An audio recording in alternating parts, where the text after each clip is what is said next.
안녕하십니까? 법무부 장관 한동훈입니다. 이번 브리핑은 분량이 많습니다. 설명드릴 부분이 많아서 그런 것이고 저희가 줄여도 길게 나올 수밖에 없었던 것 같아서 한 40분 가까이 걸릴 것 같습니다. 편하게 들어주시기 바랍니다. 수고하신 분도 고생하실 것 같습니다. 최근에 소년심판 드라마가 화제가 되면서 촉법 소년에 대한 관심이 높아졌습니다. 저도 사법연수원 근무할 때 봤었는데요. 여기서 촉법 소년이라는 말은 형벌 법령에 저촉되는 행위를 한 10세 이상, 14세 미만의 연령에 있는 국민을 말하는 것이고요. 이 경우에는 형사 미성년자이기 때문에 형사처벌을 받지 않고 살인을 하더라도 아무리 중한 범죄를 저지르더라도 최장 2년의 소년원 송치를 처분으로 종결돼서 국민의 법 감정과 현실에 맞지 않는다는 지적이 있었습니다. 나아가 촉법 소년 제도를 계획적으로 악용하는 사례도 발생해서 사회적으로 논란이 많아지기도 했죠. 그런 과정 속에서 저희 법무부는 소년범죄 종합 대책이 필요하다는 판단을 하게 된 겁니다. 이에서 저희가 제 뒤에 계셨던 소년 저희가 촉법 소년 연령 기준 현실화 TF를 지난 6월에 구성했습니다. 각각 법무부서가 서로 산재해 있는데요. 각각의 부서 중에서 소년 문제에 관심이 많고 전문성이 있는 분들을 선발해서 각각 부서의 전문적 관점에서 연구하고 회의에서 의견을 내고 난상 토론을 해서 거기서 방안을 도출하는 방식으로 TF가 운용됐고 그 과정에서 현장 방문을 가기도 했었습니다. 제가 같이 안양 소년원을 방문했던 것도 그 일환이었습니다. 그 과정에서 저도 의견을 냈고 거기에 따른 결과를 저희가 지금 국민 여러분께 설명드리는 겁니다.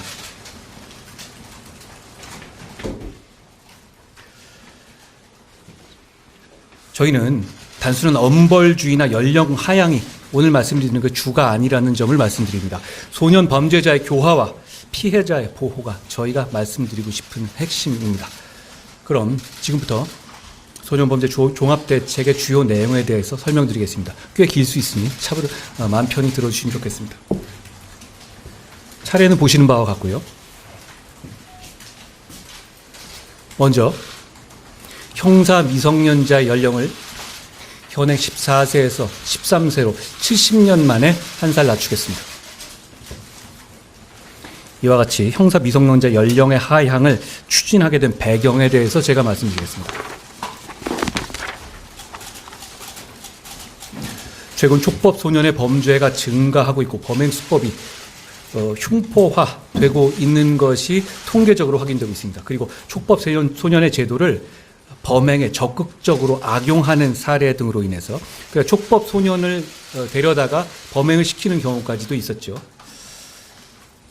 연령 기준을 현실화해야 한다는 여론이 증가했습니다. 올해 6월에 실시한 촉법 소년 연령 하향에 관한 여론조사 결과에 따르면 답변자 중에 약 80% 정도 되는 국민이 촉법 소년의 연령 하향에 찬성한 바 있는 등 소년 흉악 범죄로부터 국민을 안전하게 보호할 필요성이 증대됐습니다. 물론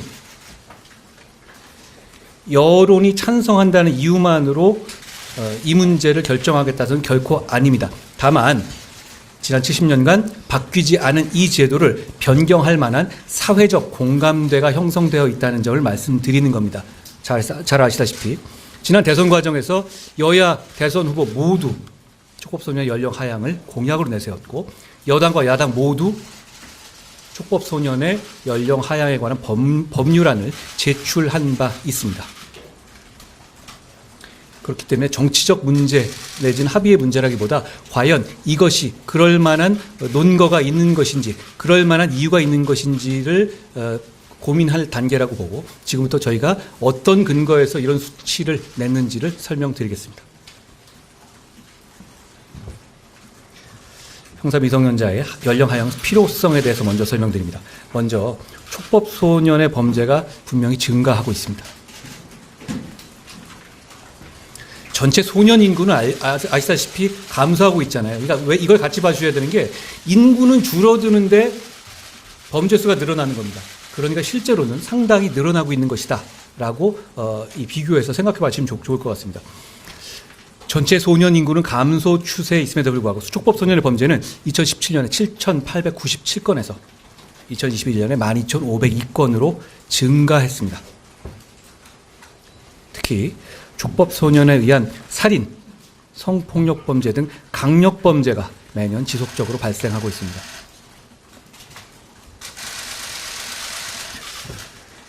소년 범죄는 분명히 흉포화되고 있습니다.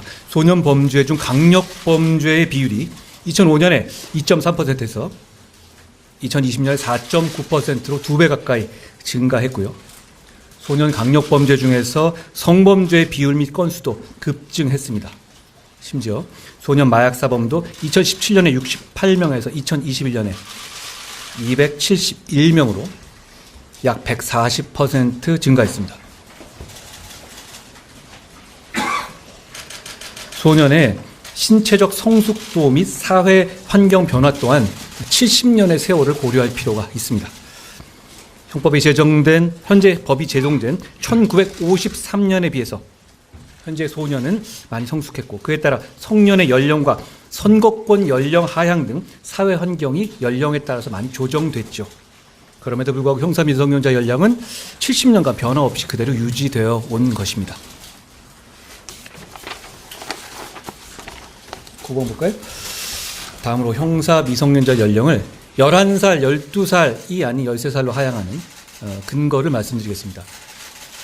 하향하는 것에 대해서 우려를 제기하시는 분들도 있는 반면에 내릴 바에는 시원하게 10살, 11살로 내려야 한다는 분들도 많이 있으시잖아요. 거기에 대해서 저희가 13살을 그냥 연필로 그냥 중간점을 찍은 것은 아니고요. 왜 13살로 했는지에 대해서 지금부터 설명드리겠다는 말씀입니다. 먼저 보호 처분을 받은 촉법 소년 중에서 13세가 차지하는 비율이 약 70%에 이릅니다. 또한 보호 처분을 받은 소년 중에서 12, 13세의 비율은 큰 차이가 있습니다. 반면에 13세와 14세의 비율에는 큰 차이가 없습니다. 그러니까 이 배리어가 13세로 쳐질 만한 어떤 통계적인 실질적인 수치가 있다는 것을 저희는 확인하고 그것을 기준으로 했다는 걸 말씀을 드린 겁니다. 12와 13 사이에 의미 있는 통계적 차이가 있다라는 것이 저희의 결론입니다. 나아가 소년원에 수용된 소년이 13세부터 급증하는 점, 그리고 중요한 부분인데요. 우리나라 학제가 13세를 기준으로 초등학교와 중학교를 구분하고 있다는 점도 깊이 고려됐습니다. 국민들께서 생각하실 때 이 이슈는 이렇게들 양면적으로 생각하실 수 있습니다. 촉법 소년들이 범죄를 저지른 것을 피해가 되는 것이 두렵다는 생각도 있으신 반면에 역시 저도 자식을 키우는 사람입니다만 혹시 내 자식이 너무 어릴 때의 잘못으로 평생 멍해가 되는 것이 아닌가, 평생 기회가 없는 것이 아닌가, 그런 걱정도 하실 수 있습니다. 그런 부분까지 고려했었을 때 저희는 가급적이면 중학생 이후의 단계부터 포섭되는 숫자를 정하는 것도 필요하다는 판단을 했던 겁니다. 물론 그것만으로 정한 것은 아니고 아까 말씀드린 실증적인 통계 같은 것을 고려한 것입니다. 그런 과정을 통해서 저희가 보도자료에는 좀 더 상세하게 말씀드렸습니다. 저희는 13세를 기준으로 하는 법안을 준비했습니다. 형사 미성년자 연령 하향에 대해서 사회 일각에서 우려를 표하고 계시고 그 우려에 대해서 저희도 깊이 고려했습니다. 그런 의견을 저희 이번 개정안을 내면서 깊이 고려했고 거기에 대해서도 대답을 드리기 위해서 노력했다는 점을 말씀드립니다. 크게 보면 그런 우려는 첫째, 미성년자 전과자가 양산될 우려가 있다. 둘째, 13세는 정신적으로 성숙되지 않아서 책임 능력이 있다고 볼 수가 없다. 세 번째, 형사 미성년자 연령을 14세로 유지하라는 국제인권 기준의 권고에 위반된다는 기준, 지적이 있습니다. 크게 보면 이런 정도일 겁니다. 먼저 미성년자 전과자가 양산될 거라는 우려와 관련해서는 형사 미성년자의 연령을 낮춰도 대부분의 소년범은 기존과 같이 소년부 송치되고 계획적인 살인범, 반복적 휴강법 등 죄명의 소위 강자 들어간 범죄, 그리고 누가 보더라도 처벌받아야 되는 사안에 한해서 형사처벌로 될 것이기 때문에 지금과 비교해서 드라마틱한 처벌 방식의 변화는 없을 것이라고 판단됩니다. 또한 소년법상 법원은 기소된 소년에게 형사처벌, 기소됐다 하더라도요, 형사처벌이 아닌 보호처분을 할 필요성이 있다면 법관은 언제든지 소년부로 사건을 보낼 수 있습니다.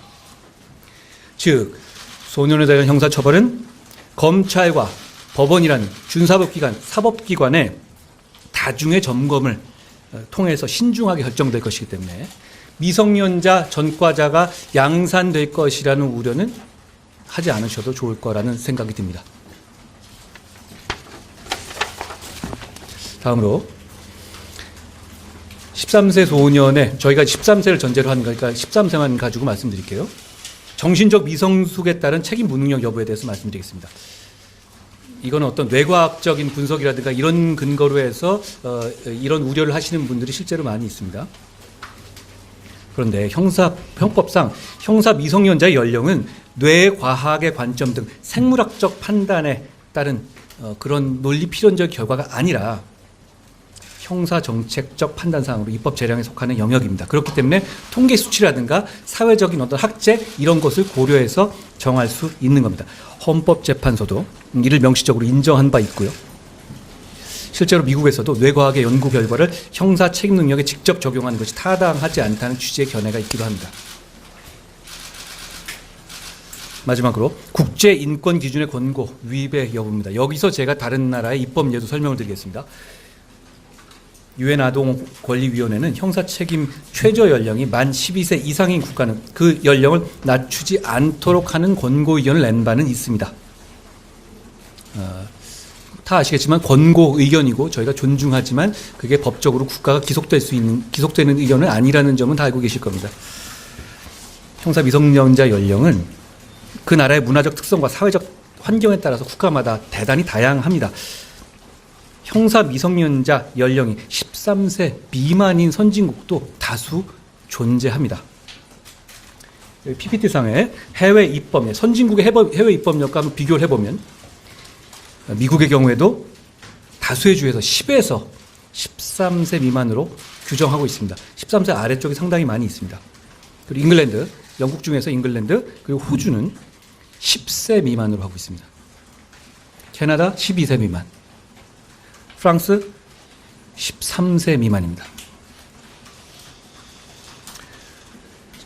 자, 이런 입법례에서 볼 수 있듯이 형사 미성년의 연령이 낮아지면 무조건 인권에 역행하는 것이라는 말은 그렇게 일도 양단식으로 할 수 있는 문제는 아니라는 점입니다. 해외 입법례만 보면 명확하다고 할 수 있을 겁니다.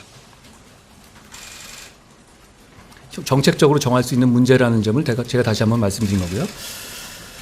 그동안에 촉법소년의 연령 상한, 그러니까 형사 미성년자의, 정확하게 용어를 말하면 촉법소년 연령 상한이라고 하더니 형사 미성년자 연령의 하향이 정확한 표현일 겁니다.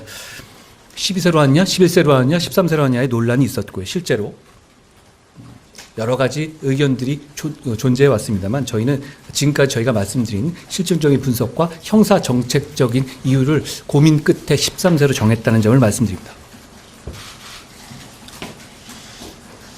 사실 이렇게 연령을 낮추는 거는요,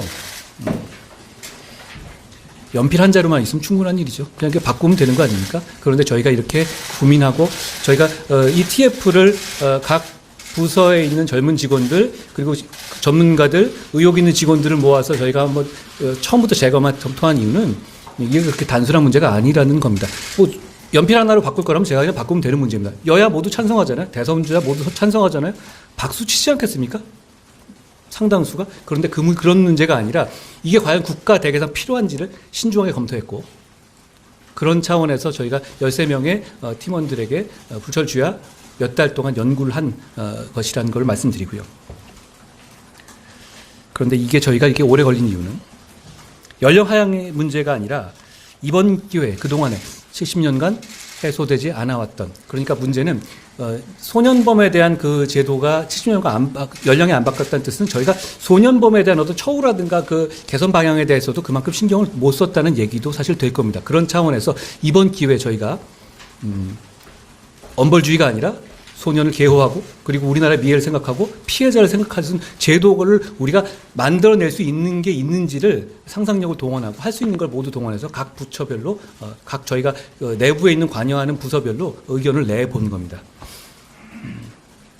그 과정에서 저희가 이 개선책을 낸 것인데요. 부족한 것이 있을 수 있습니다만 있으시면 지적해 주시면 좋겠습니다. 지금부터 이번 발표에서 주안점을 둔 저희가 준비한 개선책에 대해서 말씀드리겠습니다. 우선 소년범죄 예방과 재범 방지의 인프라를 확충하겠습니다. 먼저 소년원에 있어서 소년에 대한 처우를 개선하겠습니다. 이해하기 쉽게 말씀드리면 우리나라 소년원이 있고 소년교도소가 있습니다. 두 개 다른 겁니다. 제가 중간에 좀 헷갈릴 수 있어서 미리 말씀드립니다. 제가 지금 말씀드리는 것은 먼저 소년원입니다. 이와 관련해서 소년원의 생활실의 소규모화를 추진하겠습니다. 별거 아닌 것 같지만 저희가 검토해 본 결과 별거 아닌 게 아닙니다. 그 상황에서의 어떤 교화라든가 인권 문제에 있어서 나름의 최소한의 예산이 허락하는 한의 프라이버시를 존중해 주는 것이 대단히 중요한 영역이라고 저희는 판단했습니다. 현재 일부 소년원에서는 소년들은 10명에서 15명 규모의 대형 홍거실에서 생활을 하고 있습니다. 소년원 소년들의 처우 개선을 위해서 2024년까지 소년원 생활실을 4인 이하 규모의 소형 개별실로 전환 완료하도록 하겠습니다. 잘 아시겠지만 제가 소년이라는 게 무슨 젠더적인 관점에서 소년을 쓰는 게 아니라 그게 법적 용어이기 때문에 그렇게 말하는 겁니다. 소녀를 다시 다 포함하는 것이죠. 다음으로 소년원의 급식비를 1일 현재 6,554원에서 아동복지시설 수준인, 이 6호 시설이라고 하거든요. 아동복지시설 수준인 1일 8,139원까지 인상하겠습니다. 현재 소년원생의 급식비는 서울 중학교 급식비의 절반 정도고요. 그런데 비록 과거에 잘못을 저질렀다 하더라도 소년들이 자라나는 성장기에 있고 소년들의 교정 교화를 위해서라도 밥은 내실 있게 먹을 수 있어야 한다고 생각합니다. 이 부분은 국정감사에서 조정훈 국회의원께서도 지적을 해 주셨습니다. 참고로 저희가 액수를 얼만큼까지 할 것인지에 대해서도 고민을 했는데요. 아동복지시설 수준, 그러니까 그게 중학교 시설까지 같이 바로 올리면 좋겠습니다만 현재 6호 시설 있지 않습니까? 아동복지시설. 현재 그 예산을 넘어서는 것은 좀 형평이라든가 이런 거에 우려가 있을 수 있다라는 점에서 일단은 저희가 추진하겠다. 바로 저희가 이걸 반영하겠다는 것은 일단 저희 1차 목표는 6호 시설인 아동보호시설의 급식비 수준까지 올리겠다는 겁니다. 참고로 저희가 이걸 나중에 세상 좋아지면 하겠다 이런 게 아닙니다. 소년원 급식비를 아동복지시설 수준으로 인상하기 위해서 필요한 예산은 1년에 약 6억 5,700만 원 정도입니다. 큰 돈입니다만 국가 전체 예산 차원에서 큰 예산은 아닙니다. 그렇기 때문에 당장 내년부터라도 급식비를 아동복지시설 수준으로 인상할 수 있도록 향후에 국회 예산 심의 과정에서 최선을 다하겠습니다. 그리고 소년원생 중에서 정신질환자 비율이 얼마나 되시는지 저도 보고 놀랐는데요. 2013년에 13.7%고 그게 2021년에는 30.5%까지 증가했습니다. 조기에 정신질환 유무를 진단해서 치료하는 등 의료 처우도 개선하겠습니다. 저는 이 통계가 정신과적 진단을 과거에 비해서 분명히 더 적극적으로 조기에 많이 하는 사회적 문화 변경이 있었다는 점, 이런 것 때문에 수치가 좀 더 늘어나는 것처럼 보이는 면도 있을 것 같긴 합니다만 대단히 심각하게 받아들여야 될 통계라고 생각합니다. 저희도 계속 연구하겠습니다. 자, 수도권의 학과교육 중심의 소년 전담 교정시설을 운영하겠습니다. 여기서 중요한 것은 수도권입니다. 수도권에 지금 밀집되어서 대한민국 인구의 상당 부가 밀집되어 살아있는데 지금 소년 교정시설, 교도소는 김천의 한 곳뿐입니다. 이렇게 되면 부모와의 연계가 끊어지고 그렇게 되면 그 사실상 그 복귀하는 데 있어서 큰 장애가 이루어지고요. 그러니까 지역적인 문제도 대단히 중요한 것이고 중요한 것이겠죠. 이해하시겠죠. 자, 국내 유일한 소년 구금 시설인 김천 소년 교도소는 1981년 준공돼서 노후화됐고요. 수도권과 너무 멀리 떨어져 있어서 보호자나 자원봉사자와의 원활한 교류가 곤란합니다. 그리고 학과와 교육 과정 또한 교원 수급 등 여러 가지 문제 때문에 지리적인 문제가 사실 대단히 크거든요. 미흡해서 학업 단절의 우려가 있습니다.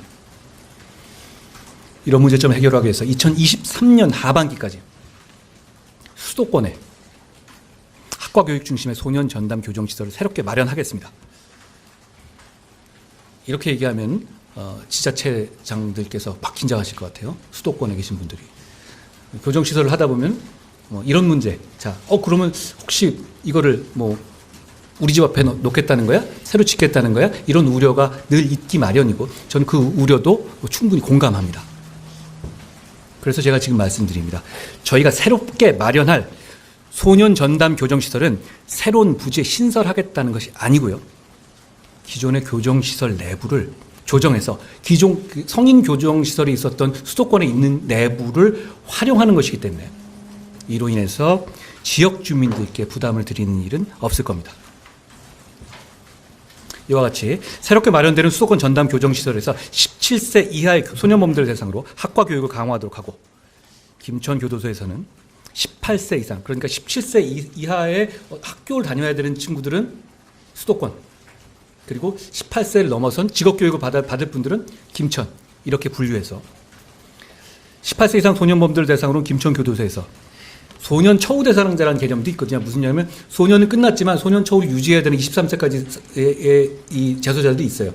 김천 교도소에서 직업교육 위주로, 직업훈련 위주로 실시해서 학과 교육을 획기적으로 개선해 보겠습니다. 그리고 소년 교도소의 거실, 아까 제가 말씀드리는 그 기거하는 곳은 소년원, 제가 지금 말씀드린 건 교도소입니다. 교도소의 거실을 현행 6인실에서 4인실 또는 1인실로 리모델링해서 생활 환경도 개선하도록 하겠습니다.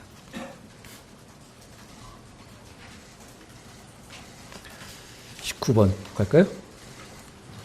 구치소 내에서 성인범과 소년범을 철저히 분리해서 소년이 악영향을 받는 일이 없도록 하겠습니다. 현재 교도소 내에서만 성인과 소년을 분리하고 있습니다. 소년교도소가 따로 있으니까요.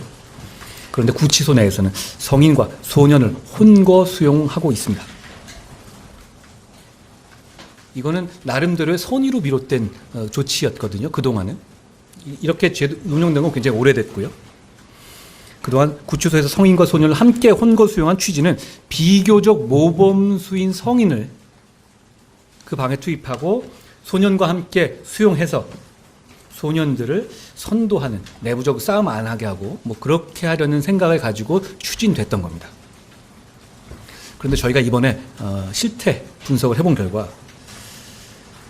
혼거 수용에 대해서 소년 선도의 효과가 크지 않고 게다가 혼거 수용된 모범수 역시 범죄자인 건 맞기 때문에 오히려 나쁜 영향을 소년들이 받을 우려가 있다는 지적이 있고 저희 분석 결과 타당한 지적입니다. 게다가 기대와는 달리 오히려 성인수가 같은 방에 있는 다수의 소년들로부터 괴롭힘을 당하는 현상이 많이 발견됐습니다. 오히려 성인 한 명을 두고 거기 있는 소년들도 사실 보통 사람들 아니잖아요. 그러다 보니 오히려 그런 식의 현상이 발생되는 것이 다수 발견됐습니다. 그렇기 때문에 본래의 취지는 퇴색됐다고 저희는 판단했습니다. 그래서 구치소 내에 성인과 소년을 분리하는 규정을 신설하고 구치소의 수용 단계에서도 거실 등의 생활 공간을 성인과 소년들 사이에 철저히 분리하는 등 범죄 학습 기회를 차단해서 소년 보호를 강화하겠습니다.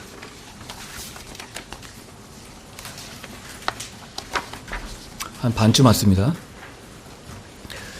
소년 보호 관찰의 전담 인력의 증원을 추진하겠습니다.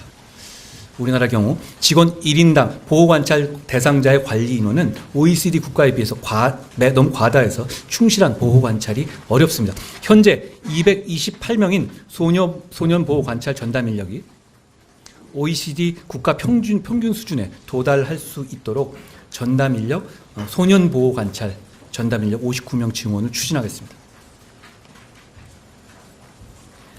다음으로 소년 분류심사원의 시설 확충 및 명칭 변경입니다. 제가 지금 말씀드린 용어들이 좀 생소한 부분들이 많은 건데 저는 이 기회에 국민들께서도 어떻게 우리가 소년 정책이 이루어지고 있는지 한번 생각해 보실 기회를 삼는 정도도 좋을 것 같습니다. 자, 소년 분류심사원, 이것은 비행 원인을 분석하고 위탁 소년을 분류심사해서 소년부 판사에 대한 보호 처분의 의견 제시 등을 하는 소년 보호 절차에서 있어서 대단히 중요한 역할을 수행하고 있는 기관입니다.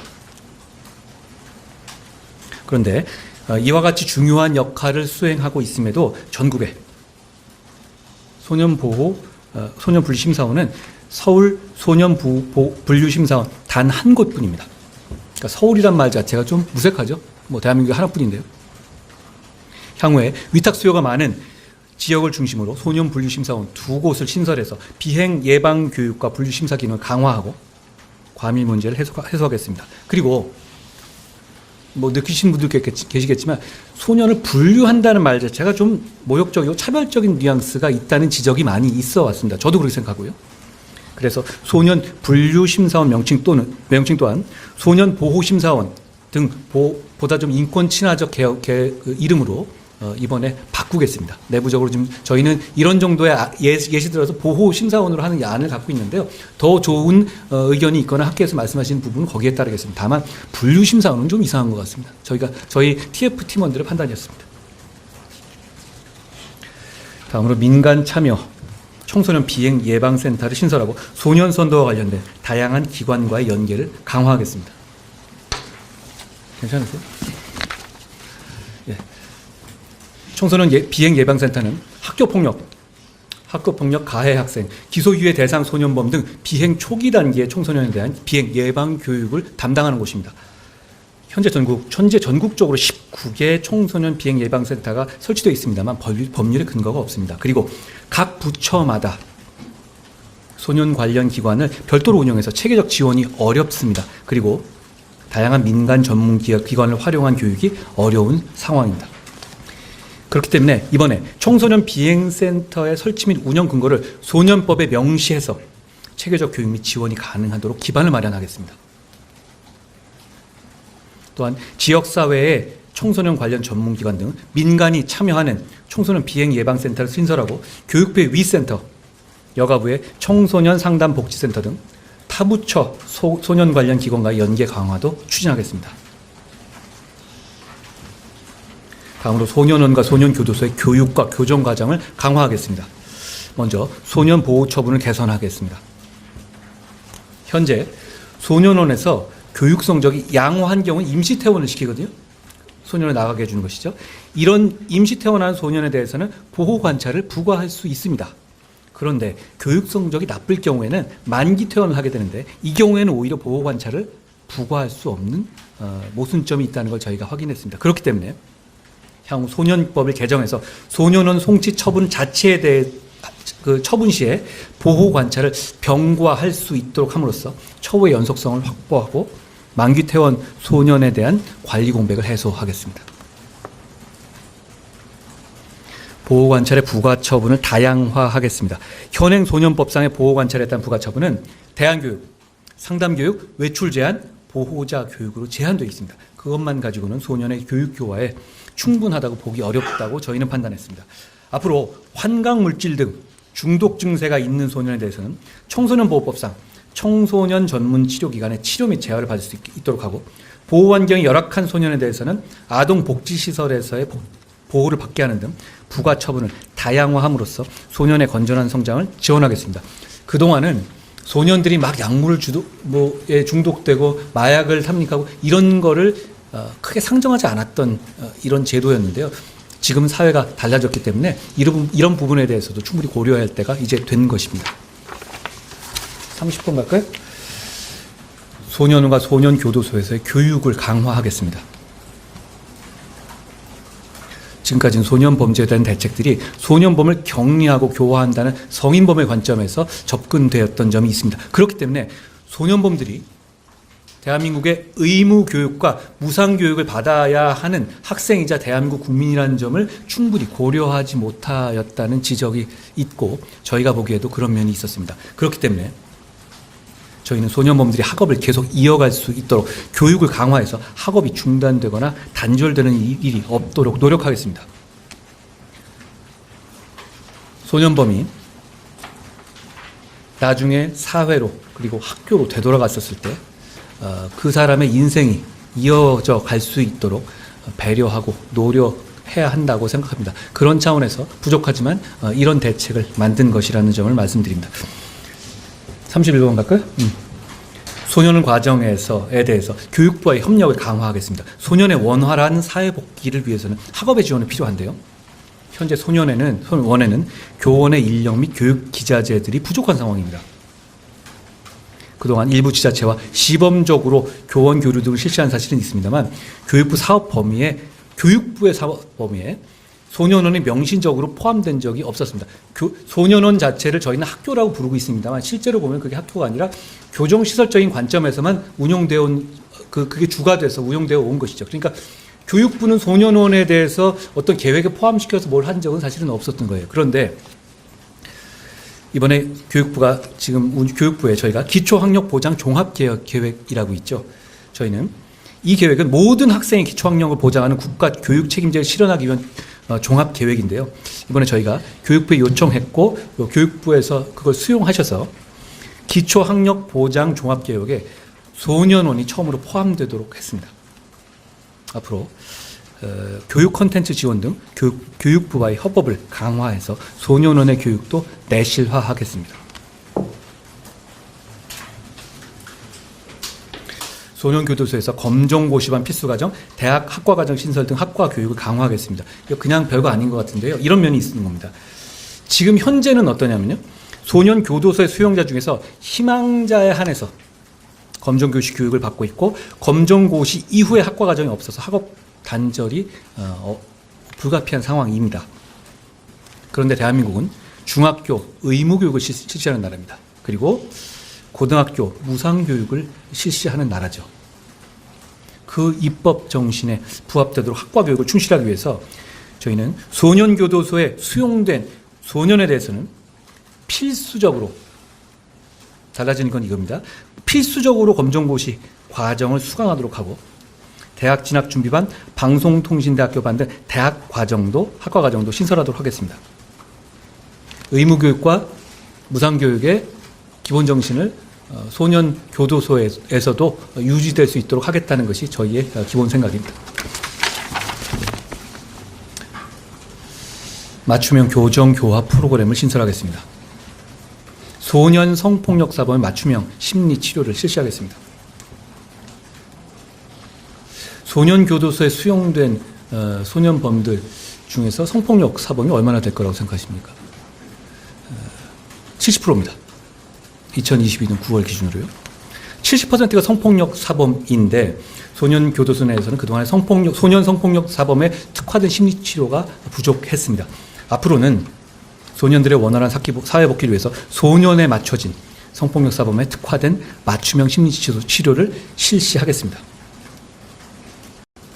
어떤 차이가 있느냐면 이 소년들은 기본적인 그 나이 또래 받아야 될 기본적인 성폭력 범죄자로서가 아니라 기본적인 성교육 자체를 받지 못한 경우가 대부분일 겁니다. 그렇기 때문에 기본적인 성교육 자체를 못 받았다는 전제, 그 부분까지 보완할 수 있는 내용으로 맞춤형 이 교육을 하겠다는 것이고, 성폭력 예방 그런 거는 사실 뭐 김근식이나 이런 사람들도 하거든요. 그런 성폭력 예방 교육과는 별도로 자라나는 청소년기에 필요한 기본적인 성교육도 병행하도록 하겠습니다.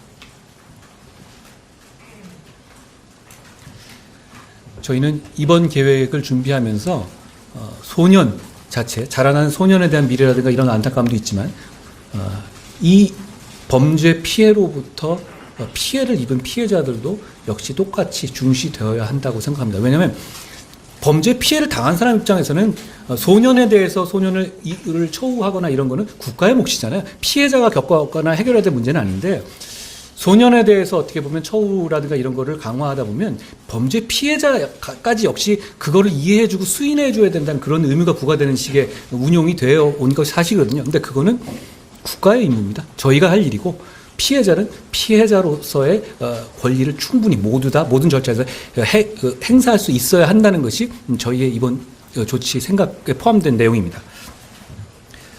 먼저 소년원 교육과정에 대해서 피해자 관점 교육을 도입하겠습니다.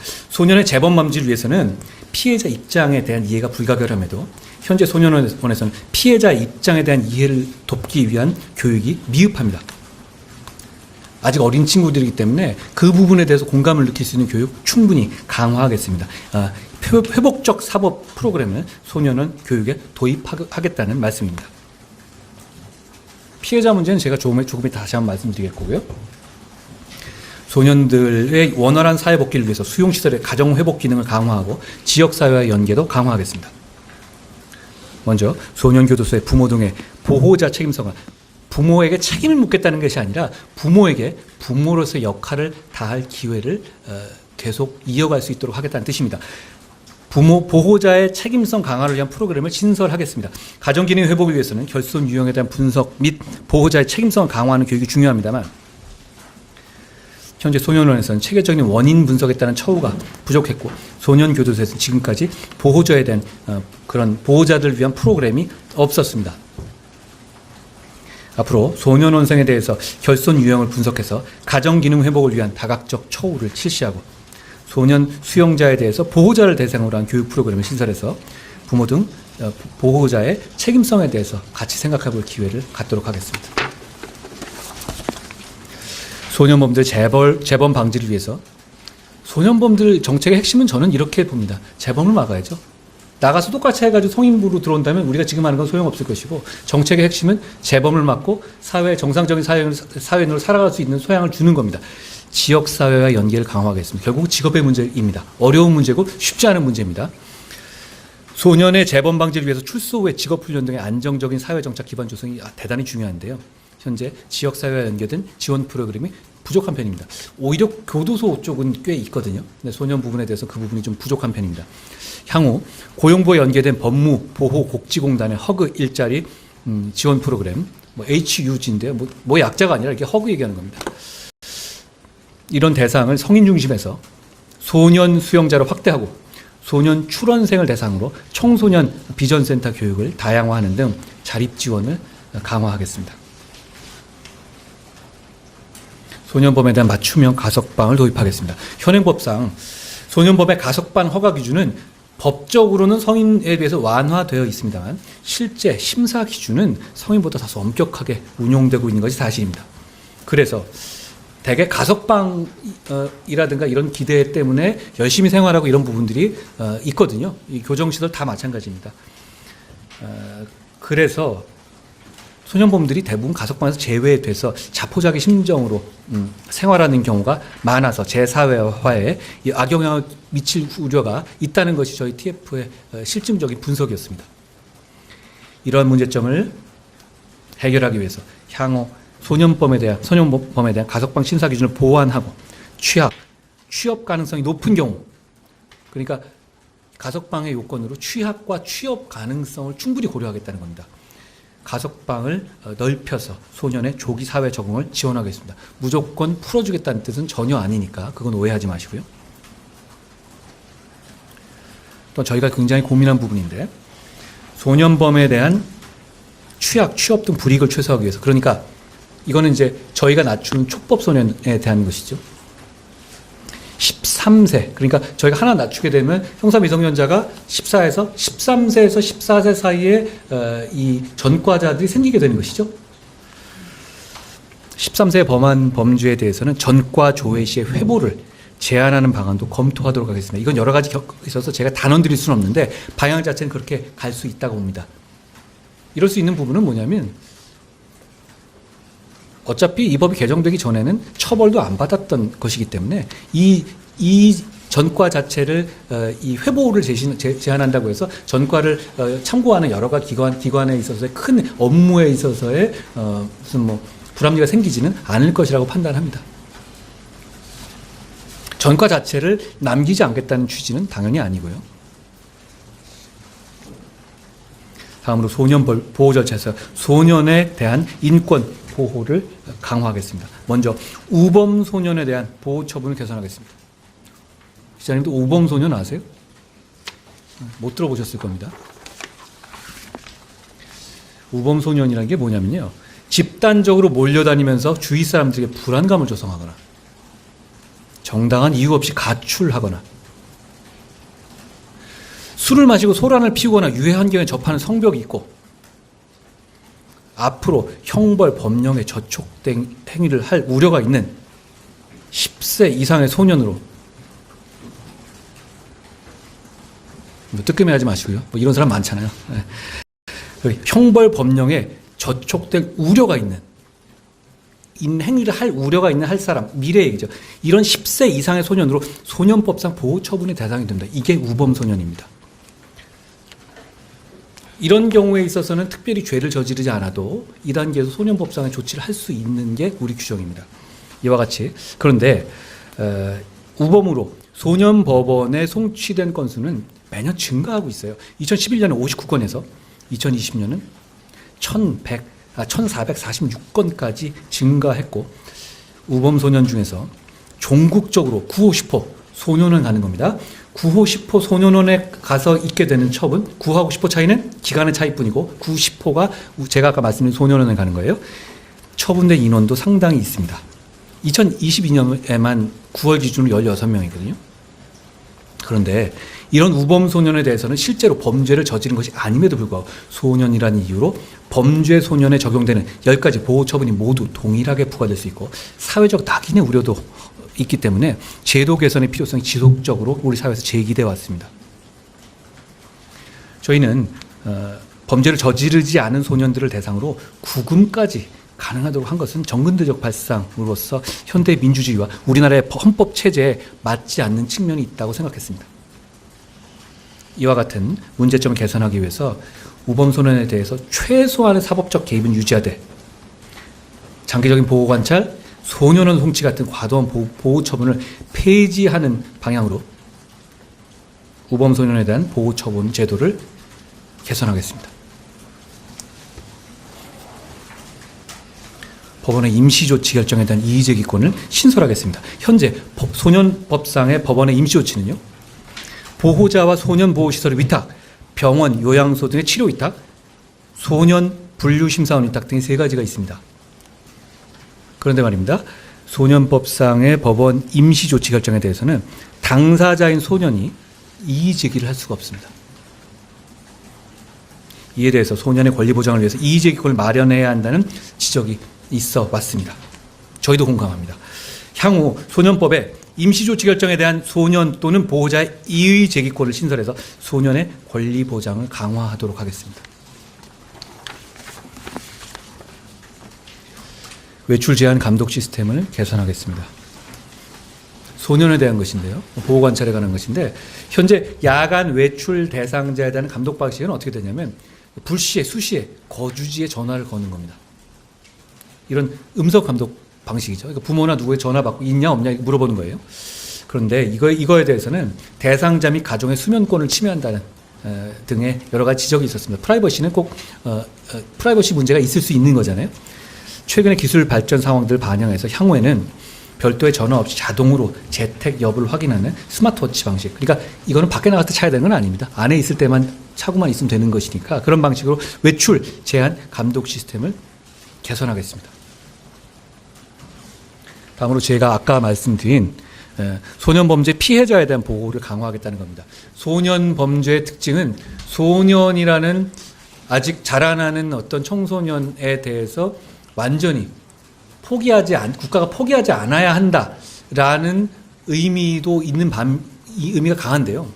그러다 보면 역시 소년에게 살인 피해를 당하거나 성인에게 살인 피해를 당하거나 대한민국 국민이 피해를 입은 사람들의 피해는 오히려 더 클 수도 있습니다. 그런데 이 부분에 대해서 마치 지금까지는 소년에 대해서 피해를 입은 사람에 대해서는 어디 가서 얘기도 못하고 참여권도 보장되지 않고 이렇게 마치 국가가 짊어져야 될 부분을 피해자 측이 같이 나눠지게 되는 걸로 오해받을 정도의 그런 그 제도적인 결함이 있었던 것을 저희는 봤고 지금 단계에서 저희가 할 수 있는 일을 하겠다는 취지입니다. 우선 그동안에 소년 범죄에 있어서는 당사자인 소년의 중심이 있었고 그 범죄로 인한 피해자에 대한 관심이 상대적으로 소홀한 면이 있었기 때문에 이번 대책에 피해자 대책을 포함한 겁니다. 우선 피해자 통지 제도를 개선하고 소년 보호 절차에 대한 피해자의 참석권을 보장하겠습니다. 일반적인 형사 재판은요 공개 재판이잖아요. 언제든지 기자님들은 다 가실 수 있죠. 피해자가 그러니까 피해자가 언제든지 재판에 참석할 수 있습니다. 그런데 소년 재판은 비공개 재판입니다. 비공개 심리가 원칙입니다. 그렇기 때문에 재판장의 허가 없이면 피해자라도 마음대로 재판에 참석할 수가 없습니다. 비록 현행 소년법이 피해자의 진술권을 인정하고 있습니다만 피해자에 대해서 재판 길이나 장소를 통제하는 제도나 유명한 재판 말고는 그거 어떻게 알겠어요, 매번. 피해자에 대해서 법정 참석권을 허용하는 규정이 없습니다. 그렇기 때문에 사실상 피해자의 진술이 소년 피해자에 대해서 소년범에 의한 피해자에 대해서는 형해화된 점이 있습니다. 이에 법원이 소년 보호 사건의 심리, 기일 장소 등을 피해자에게 통지하는 제도 및 소년 보호 절차에서 피해자의 참석권을 보장하는 규정을 마련하겠습니다. 또한 검사가 소년부 송치 처분 시 피해자에게 법정 진술권이 있다는 사실을 안내하는 등 피해자의 권리를 강화하겠습니다. 정확히 말하면 성인으로부터 피해받은 피해자와 같은 수준의 권리를 보장받도록 챙기겠다는 뜻입니다. 피해자의 의사 반영을 위한 검사의 항고권을 신설하겠습니다. 가정폭력법, 학대처벌법과는 달리 이거는 있다는 겁니다. 소년법상의 소년 보호 절차에 대해서는 법원의 보호 처분 결정에 대해서 검사가 항고할 수가 없습니다. 이와 관련된 헌법재판소 결정에서도 재판관 9명 중 4명이 검사 항고권이 없다는 것은 피해자 입장에서 볼 때 아무런 불복 수단이 없게 되어 납득하기 어려울 것이라는 취지로 지적하기도 했습니다. 저희는 이 지적에 공감합니다. 이에 피해자 권리를 강화를 위해서 소년법을 개정해서 항고권자의 검사를 추가하고 소년 보호 절차에 검사가 참여하여 의견을 진술할 수 있도록 해서 소년 보호 절차에서 피해자의 의사가 반영될 수 있도록 하겠습니다. 전기통신을 이용한 피해자 접근 금지의 법적 근거를 마련하겠습니다. 현행 보호관찰법에는 특별준수사항으로 피해자에 대한 일반 접근 금지만 규정되어 있고 SNS, 전화 등 전기통신을 이용한 접근 금지에 대한 명시적 규정이 존재하지 않습니다. 그런데 이미 가정폭력법과 아동학대처벌법에서는 양자를 구분하여 규정하고 있기 때문에 다른 법과의 체계 정합성을 위해서 보호관찰법의 보호관찰 대상자의 특별준수사항으로 전기통신을 이용한 피해자 접근 금지를 명문화하겠습니다. 소년으로 처벌받고 나와서 피해자를 계속 괴롭히는 전화하고 이런 거 막겠다는 취지입니다. 다음으로 소년 형사사법 절차 전문성을 제고하겠습니다. 먼저 인천과 수원지검의 소년부 설치를 추진하겠습니다. 현재 검찰 직제상 소년부가 없고 소년 전담 검사는 다른 전담을 병행하는 경우가 많아서 소년 사건에 집중하기 어렵고 전문성이 높아지기 어려운 구조입니다. 일단 소년 사건이 많은 저게 통계적으로 뽑아볼 때 많은 부분인데요. 인천과 수원지검의 소년부 설치를 추진하고 가정법원과의 정기적 간담회, 소년보호시설의 견학, 소년 전담 검사에 대한 교육 강화 등을 통해서 소년 전담 검사의 전문성을 제고하겠습니다. 약식 기소, 자제 등 형사처벌 적정성을 제고하겠습니다. 다 아시죠? 약식 기소라는 거는 그냥 벌금을 매기는 거죠. 소년에 대해서 벌금을 매기면 소년이 돈을 내지는 않겠죠. 그러니까 그런 부분을 저희는 고려한 겁니다. 현재 매년 2,500명 이상의 소년범에게 벌금형이 선고되고 있습니다. 그런데 소년에 대한 벌금형은 교정 교화의 효과가 크지 않고 오히려 부모에 대한 경제적 부담으로 그대로 전가되는 등 그 실효성이 크지 않아 보입니다. 이런 지적은 여러 번 있어 왔습니다. 앞으로 저연령 소년, 중대 범죄 등을 범한 소년에 대해서는 결정 전 조사를 활성화하고, 그리고 전문가로 구성된 협의체 자문단을 검찰에 신설하겠습니다. 전문가 의견 적극 반영해서 엄격한 조건 하에 형사처벌이 이루어지도록 하는 등 형사처벌의 적정성을 제고하겠습니다. 그리고 앞에 말씀드린 소년에 대한 벌금 약식 기소도 자제하도록 하겠습니다. 이 부분은 검찰과도 충분히 의견을 나눈 것이라고 말씀드립니다. 다음으로 소년 사건의 재판 절차 개선에 관한 것입니다. 먼저 통고 관련 검사 통치 제도를 마련하겠습니다. 용어가 좀 생소하시죠? 통고라는 건 뭐냐면 소년법상 보호자들이 범죄 소년을 발견하고, 그러니까 자기 자식이나 자기 애들 봐서 얘는 정말 안 되겠다 싶을 경우에 관할 소년법원에 보호 처분을 구하는 절차를 의미합니다. 이런 게 있는 줄 모르셨죠? 이런 게 있습니다. 그런데 통고에 의한 소년보호 절차가 개시되는 경우에 수사기관에는 별도로 알려지는 절차가 없기 때문에 법상 소년보호 절차가 수사와 함께 진행돼서 소년의 인권을 침해할 우려가 있습니다. 왜냐하면 부모가 이 정도 될 사안이면 어디선가 수사가 될 가능성이 높거든요. 어디선가 사고 크게 치고 있다는 뜻이잖아요. 그런데 지금 이거는 이렇게 법원에서 가고 있는데 수사는 되고 있고 병행해서 이상하게 되는 경우가 많이 있어요. 그러니까 이 부분에 대해서 이게 통고에서 소년 보호 사건의 침해가 개시될 경우 법원이 검사에게 이를 통지하는 제도를 마련함으로써 불필요한 절차 중복을 방지해서 사건 관계인 인권을 존중하겠다는 뜻입니다. 다음으로 조건부 소년부 성취 제도를 신설하겠습니다. 현행 소년법은 소년보호 사건과 소년 형사 사건의 관할과 절차가 이원화되어 있습니다. 아까 말씀드렸죠? 소년보호 사건, 소년을 보내는 거, 소년 형사 사건, 교도소 보내는 거, 이런 겁니다. 쉽게 말씀드리면 중간 영역에 대한 소년의 처분에 대한 곤란한 상황입니다. 그러니까 애매한 경우가 있잖아요. 막 고민되는 경우. 그런 경우에 법원이 선택권을 더 가져야 한다고 생각합니다. 이런 문제점을 개선하기 위해서 법원이 보호 처분의 준수를 조건으로 소년부 성취를 가능하게 하는 중간적 처분을 신설해서 보충적으로 형사처벌을 부과함으로써 전과자 양산을 방지함과 동시에 보호 처분 준수를 위한 동기를 부여해서 재범 방지 효과를 높이겠습니다. 이렇게 되면 저희가 형사 미성년을 하향했었을 때 이 제도는 상당 부분 활용될 수 있을 거라고 생각합니다. 참고로 이 제도에 대해서는 2019년 7월에 대법원 산하의 사법정책연구원에서 발간한 논문인 소년 형사사법 절차의 개선에 관한 연구에서도 도입 필요성을 인정한 바 있습니다. 과학적 분석에 기반한 소년 범죄 정책을 추진하겠습니다. 먼저 체계적인 소년 범죄 통계 관리 시스템을 구축하겠습니다. 현재 소년 범죄 관련 통계는 경찰, 검찰, 법원 등에서 개별적으로 생산하고 관리되고 있는데요. 향후에는 소년법을 개정해서 법무부 장관이 소년 범죄 예방 정책 등을 수립하기 위해서는 관계기관에 소년 범죄 관련 통계 자료를 요청할 수 있는 근거를 마련하고 법무부에서 소년 범죄 통계를 체계적으로 관리하도록 하겠습니다. 통계들은 모아야 의미가 생길 겁니다. 다음으로 법무부의 범죄 예방 환경 개선 사업, 이걸 이제 세프테드라고 하거든요. 여기에서 이 사업과 소년 범죄 예방을 적극 연계하겠습니다. 지금 이 세프테드는 지금까지는 이 주로 이 성인범이라든가 뭐 야간 어떤 뭐 우범지대에 대한 순찰 이런 거 그 환경 개선 같은 걸 주로 됐었는데 이 부분에 대해서 소년 범죄에 대해서도 연계하겠다는 겁니다. 소년 범죄 사전적 그리고 근본적 예방을 위해서는 청소년의 탈선 및 범죄 유발 환경을, 그러니까 이런 소년 범죄들이 우범할 수 있는 지역 자체를 최대한 해소하는 것 자체가 필요하다는 거죠. 그러니까 어느 지역을 가다 보면 이게 뭐 모여 있고 이런 데들 있잖아요. 그런 부분들이 그런 환경을 최대한 개선하는 것도 소년 범죄 대책이 될 수 있다는 것이 저희가 낸 아이디어인데요. 청소년의 탈선 및 범죄 유발 환경을 사전에 확인해서 적극적으로 범죄 예방 환경을 조성하려는 노력을 하겠다는 겁니다. 2022년에 전국 7개 지역의 학교 및 통학로 등 13개 장소를 범죄 환경 개선 사업의 부지로 선정했습니다. 그리고 해당 지자체 환경 개선의 컨설팅 및 기초 설계안을 제공했고 향후에도 사전적 근본적 소년 범죄 예방을 위해서 노력할 계획입니다.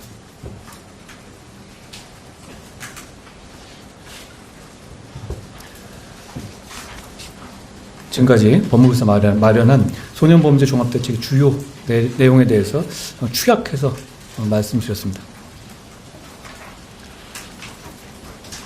소년범죄 문제는 소년의 인권, 그리고 피해자의 인권, 그리고 부모의 마음, 그리고 나라의 미래를 모두 생각해야 하는 정말 어려운 문제입니다. 저희도 이번에 연구하면서 어려운 문제라는 점을 다시 한번 실감했습니다. 저희는 70년간의 난제로 남아있던 소년범죄 문제에 대한 건설적인 답을 내기 위해서 형사 미성년자 연령 문제뿐 아니라 교정 교화 강화, 피해자 보호 및 인권 보호 개선, 인프라 확충을 망라한 소년범죄 종합대책을 준비해봤습니다. 이번 대책 실행을 위해서 필요한 예산과 법 개정, 후속 조치를 신속하게 진행하겠습니다. 그 과정에서 전문가들과 국민 여러분 그리고 언론인 여러분들의 의견 또한 충분히 수렴하겠습니다. 국민 여러분께서도 소년들이 원활하게 사회에 복귀해서 건전한 사회 구성으로 성장할 수 있도록, 그리고 소년범으로 인한 피해가 아물고 피해를 방지할 수 있도록 좋은 정책을 운영하는 데 많은 관심을 가져주시기 바랍니다. 저희도 최선을 다하겠습니다. 감사합니다.